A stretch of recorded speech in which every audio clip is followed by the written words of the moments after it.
那我撕书的过程，不然你会觉得我在儿戏一样。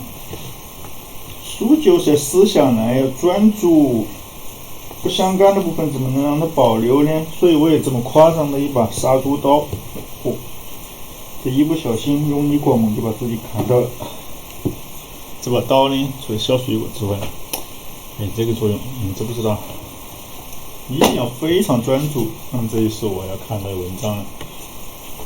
我刚才发现，就是因为没有撕下来，结果前面的文章我在不停的翻来翻去。翻来翻去有什么用呢？根本就不懂。开过眼界，早就开过了，不要在干嘛？想做就是这样，我知道，对不对？